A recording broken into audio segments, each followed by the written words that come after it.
திருப்பத்தூர் புதிய பேருந்து நிலையத்தில் 5 புதிய பேருந்துகளை கொடியசைத்து துவக்கி வைத்தார் போக்குவரத்து துறை அமைச்சர் எஸ். சிவசங்கர். மாவட்ட ஆட்சியரும் மாவட்ட காவல் கண்காணிப்பாளரும் பூங்கொத்து கொடுத்து வரவேற்றார். திருப்பத்தூர் மாவட்டம் புதிய பேருந்து நிலையத்தில் அமைச்சர் பேசுகையில், போக்குவரத்து துறை தனியார் துறை ஆகும் என்பது கட்டுக்கதை. அப்படியென்றால் எதற்காக இப்பொழுது இந்த புதிய பேருந்துகள்? நேர முறைப்படியும் குக்கிராமங்களுக்கும் பேருந்துகள் இயக்கப்படுவதாலே தமிழகம் சமசீராக உள்ளது. திருப்பத்தூரில் நடைபெற்ற புதிய பேருந்து சேவை துவக்க விழாவில் போக்குவரத்து துறை அமைச்சர் எஸ். சிவசங்கர் பேச்சு. திருப்பத்தூர் மாவட்டம் திருப்பத்தூர் பேருந்து நிலையத்தில் இருந்து பெங்களூருக்கும் 1 பேருந்தும், சென்னையிற்கு 2 பேருந்தும், மேல்படியிற்கு 1 பேருந்தும், ஏலகிரி மலைக்கு 1 புதிய பேருந்து சேவையை போக்குவரத்து துறை அமைச்சர் எஸ். சிவசங்கர் கொடியசைத்து துவக்கி வைத்து சிறிது தூரம் பேருந்தில் பயணம் செய்தார். மேலும் விழாவிற்கு முன்னதாக பேசிய அமைச்சர் எஸ். சிவசங்கர், பழைய பேருந்துகளை மாற்றி புதிதாக 7200 பேருந்துகள் புதுப்பித்து இயக்கப்பட உள்ளது.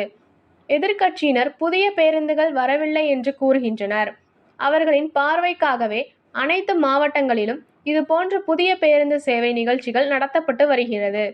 கடந்த 10 ஆண்டுகளாக அதிமுக ஆட்சியில் போக்குவரத்து துறையில் எந்த ஒரு புதிய பேருந்து ஓட்டுநர்களும் நடத்துனர்களும் பணிக்கு எடுக்கவில்லை. அதனாலேயே தற்போது 2000 வழித்தடங்களில் ஓட்டுநர்கள் இல்லை. தற்போது ஓட்டுநர்கள் மற்றும் பணிக்கு தேர்வு நடைபெற்றது. புதிதாக ஓட்டுநர்கள் பணிக்கு சேர்ந்து வருகின்றனர். சில தொழிற்சங்கங்கள் போக்குவரத்து துறை தனியார் துறைமுகம் என கூறுகின்றார்கள். அது முற்றிலும் கட்டுக்கதை. தனியார் துறை என்றால் எதற்கு இப்பொழுது இந்த புதிய பேருந்துகள் இயக்கப்படுகின்றன என கேள்வி எழுப்பினார். கடந்த அதிமுக ஆட்சியில் நிதி சுமை அதிகமாகி உள்ளது. அதை சரி செய்த பின்னர் போக்குவரத்து ஊழியர்களின் அனைத்து கோரிக்கைகளும் நிறைவேற்றப்படும் என தெரிவித்தார். மேலும் மற்ற மாநிலங்களை இல்லாத அளவில் நேர முறைப்படியும் குக்கிராமங்களுக்கும் பேருந்து வசதி உள்ளதாலே தமிழகம் சமசீராக உள்ளது என தெரிவித்தார்.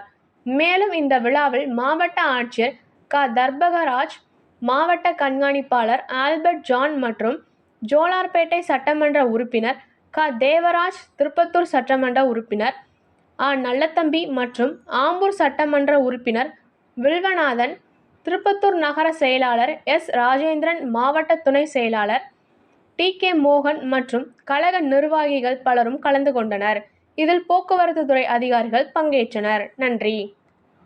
ஒரு கல்லில் 2 மாங்காய் நம்ம கிராமத்தில் சொல்லுவோமே, அதுபோல மகளிர் வாழ்க்கையிலும் விடியலை ஏற்படுத்துகிறது, நம்முடைய போக்குவரத்து துறைக்கும் விடியலை ஏற்படுத்துகிறது.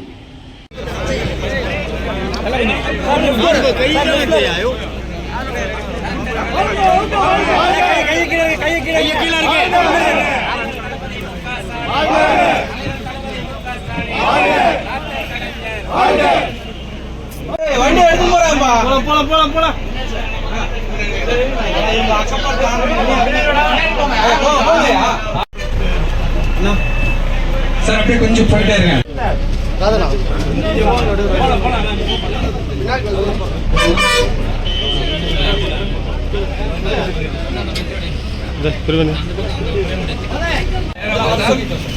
போயிட்டு